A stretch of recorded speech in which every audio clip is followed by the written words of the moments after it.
जय माता दी दोस्तों, आज माँ दुर्गा के नवरात्रों का 5वां दिन है। आप सभी को 5वें नवरात्रि की हार्दिक शुभकामनाएं।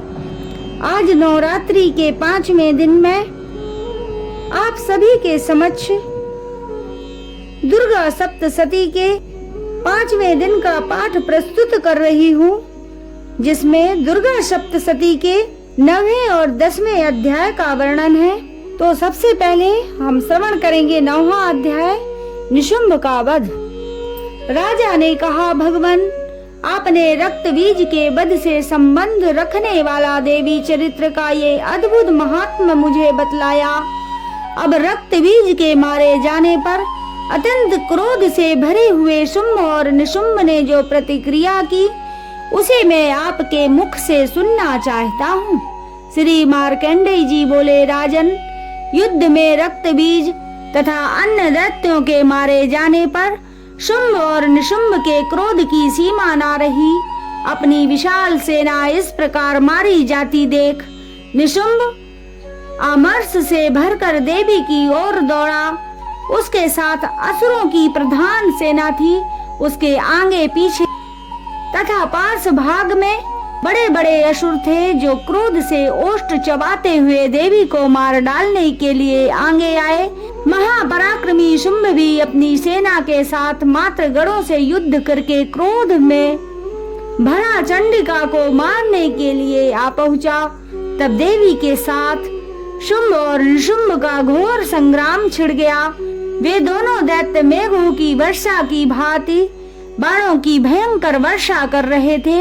उन दोनों के चलाए हुए बाणों को चंडिका ने अपने बाणों के समूह से तुरंत काट डाला और शस्त्र समूहों की वर्षा करके उन दोनों दैत्य पतितों के अंगों में भी चोट पहुंचाई। निशुंभ ने तीखी तलवार और चमकती हुई ढाल लेकर देवी के श्रेष्ठ वाहन सिंह के मस्तक पर आघात किया।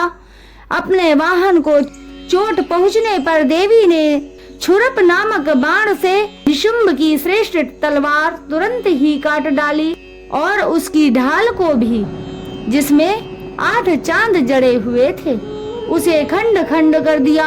ढाल और तलवार के कट जाने पर उस असुर ने शक्ति चलाई, किंतु सामने आने पर देवी ने चक्र से उसके भी 2 टुकड़े कर दिए। अब तो निशुंभ क्रोध से तिलमिला उठा और उस दानव ने देवी को मारने के लिए शूल उठाया, किंतु देवी ने समीप आने पर उसे भी मुक्के से मारकर चूर्ण कर दिया। तब उसने गदा घुमाकर चंडी के ऊपर चलाई, परंतु वह भी देवी के त्रिशूल से कटकर भस्म हो गई। तदंतर दैत्यराज निशुंभ को फरसा हाथ में लेकर आते देखकर देवी ने बाण समूह से घायल कर उसे धरती पर सुला दिया। अपने महापराक्रमी भाई निशुंभ के धराशायी हो जाने पर शुंभ को बड़ा क्रोध हुआ और अंबिका का वध करने के लिए वह आगे बढ़ा। रथ पर बैठे बैठे ही उत्तम आयुधों से सुशोभित अपनी बड़ी बड़ी 8 अनुपम भुजाओं से सारे आकाश को आच्छादित कर वह अतीव शोभा पाने लगा। उसे आते देख देवी ने शंख बजाया और धनुष की प्रत्यंचा से अति दुस्सह शब्द किया। साथ ही अपने घंटे के शब्द से, जो समस्त दैत्य सैनिकों का तेज नष्ट करने वाला था, संपूर्ण दिशाओं को गुंजा दिया। तदंतर सिंह ने भी अपनी दहाड़ से, जिसे सुनकर बड़े बड़े गजराजों का भी महान मद चूर हो जाता है, आकाश, पृथ्वी और 10 दिशाओं को गुंजा दिया। फिर काली ने आकाश में उछलकर अपने दोनों हाथों से पृथ्वी पर आघात किया। उससे ऐसा भयंकर शब्द हुआ, जिससे पहले के सभी शब्द शांत हो गए। तत्पश्चात शिवदूती ने दैत्यों के लिए अमंगलजनक अट्टहास किया। इन शब्दों को सुनकर समस्त असुर थर्रा उठे, किंतु शुंभ को बड़ा क्रोध हुआ।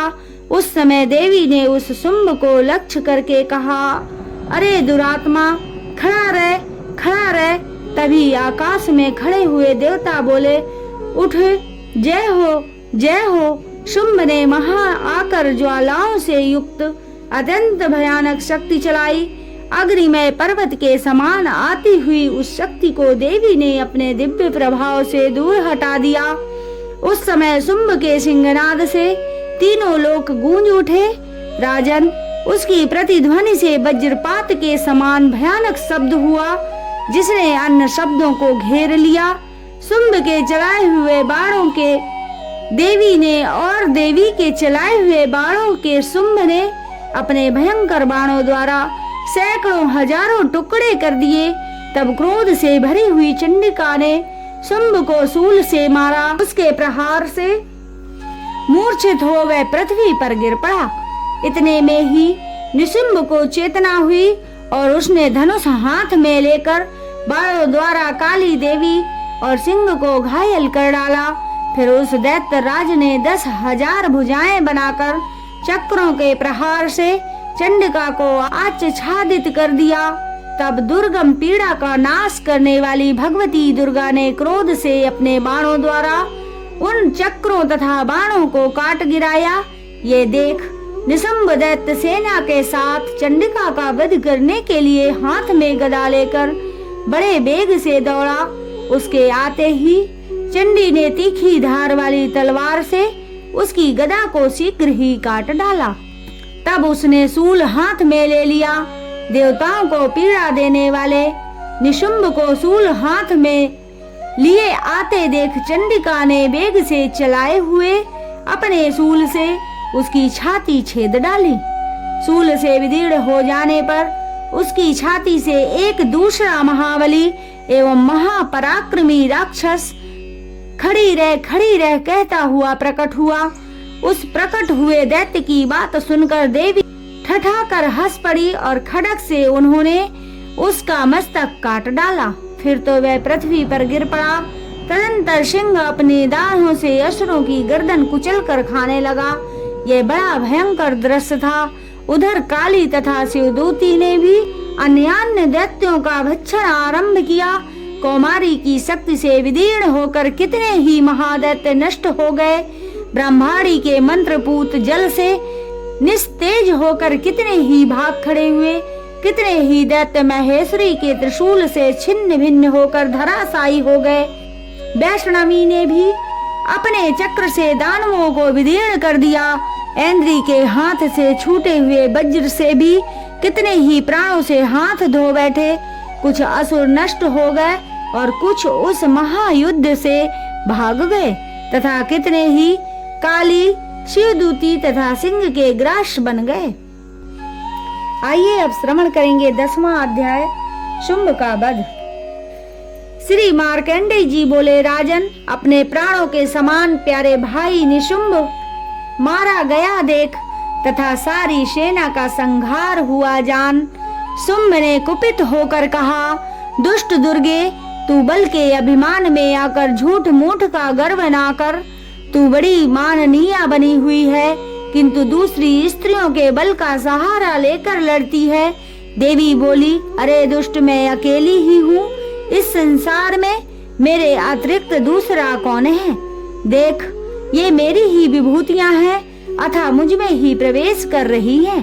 तब ब्रह्माणी आदि समस्त देवियाँ अंबिका देवी के शरीर में लीन हो गईं। इस प्रकार केवल अंबिका देवी ही रह गई। देवी बोली, मैं अपनी ये सर्व शक्ति से अनेक रूपों में यहाँ उपस्थित हुई थी। उन सब रूपों को मैंने समेट लिया। अब मैं अकेली ही युद्ध में खड़ी हूँ। तुम भी स्थिर हो जाओ। ऋषि बोले, तब देवी और शुंभ दोनों में सब देवताओं तथा दानवों के देखते ही देखते भयंकर युद्ध छिड़ गया।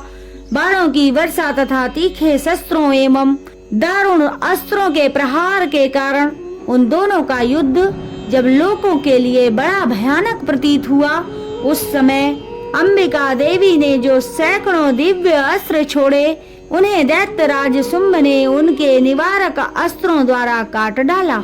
इसी प्रकार शुंभ ने भी जो दिव्य अस्त्र चलाए, उन्हें परमेश्वरी ने भयंकर हुंकार शब्द के उच्चारण आदि द्वारा खिलवाड़ में ही नष्ट कर दिया। तब उस असुर ने सैकड़ों बाणों से देवी को आच्छादित कर दिया। यह देख क्रोध में भरी हुई उन देवी ने बाण चलाकर उसका धनुष काट डाला। धनुष कट जाने पर दैत्यराज ने शक्ति हाथ में ले ली, किंतु देवी ने अपने चक्र से उसके हाथ की शक्ति को भी काट गिराया। तत्पश्चात दैत्यों के स्वामी शुंभ ने 100 चांद वाली चमकती हुई ढाल और तलवार हाथ में ले उस समय देवी पर हमला किया। उसके आते ही चंडिका ने अपने धनुष से छोड़े हुए तीखे बाणों द्वारा उसकी सूर्य किरणों के समान उज्जवल ढाल और तलवार को तुरंत काट दिया। फिर उस दैत्य के घोड़े और सारथी मारे गए। धनुष तो पहले ही कट चुका था, अतः अब उसने अंबिका को मारने के लिए उद्धत होकर मुद्दर हाथ में ले लिया। उसे आता देख देवी ने अपने तीक्ष्ण बाणों से उसका मुद्दर भी काट दिया। इस पर भी वह असुर मुक्का तान कर बड़े वेग से देवी की ओर झपटा। उस दैत्यराज ने देवी की छाती में मुक्का मारा, तब उन देवी ने भी उसकी छाती में एक चांटा जड़ दिया। देवी का थप्पड़ खाकर दैत्यराज शुंभ पृथ्वी पर गिर पड़ा, किंतु पुनः सहसा पूर्वत उठकर खड़ा हो गया। फिर वह उछला और देवी को ऊपर ले जाकर आकाश में खड़ा हो गया। तब चंडिका आकाश में भी बिना किसी आधार के ही शुंभ के साथ युद्ध करने लगी। उनका ये युद्ध पहले सिद्ध और मुनियों को विस्मय में डालने वाला था। फिर अंबिका ने शुंभ के साथ बहुत देर तक युद्ध करने के पश्चात उसे उठाकर घुमाया और पृथ्वी पर पटक दिया। पटके जाने पर पृथ्वी पर आने के बाद वह दुष्टात्मा दैत्य पुनः चंडिका का वध करने के लिए उनकी ओर बड़े वेग से दौड़ा। तब समस्त दैत्यों के राजा शुंभ को अपनी ओर आते देख देवी ने त्रिशूल से उसकी छाती छेद कर उसे पृथ्वी पर गिरा दिया। देवी के त्रिशूल की धार से घायल होने पर उसके प्राण पखेरु उड़ गए और वह समुद्रों, द्वीपों तथा पर्वतों सहित समूची पृथ्वी को कफाता हुआ भूमि पर गिर पड़ा।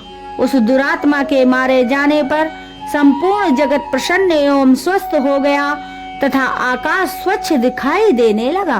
पहले जो उत्पात सूचक मेघ और उल्कापात होते थे वे सब शांत हो गए और उस दैत्य के मारे जाने पर नदियां भी ठीक मार्ग से बहने लगी। उस समय शुंभ की मृत्यु के बाद संपूर्ण देवताओं का हृदय हर्ष से भर गया और गंधर्वगण मधुरिम गीत गाने लगे। दूसरे गंधर्व बाजे बजाने लगे और अप्सराएं नृत्य करने लगी। पवित्र वायु बहने लगी। सूर्य की प्रभा उत्तम हो गई। अग्निशाला की बुझी हुई आग अपने आप प्रज्वलित हो उठी तथा संपूर्ण दिशाओं के भयंकर शब्द शांत हो गए।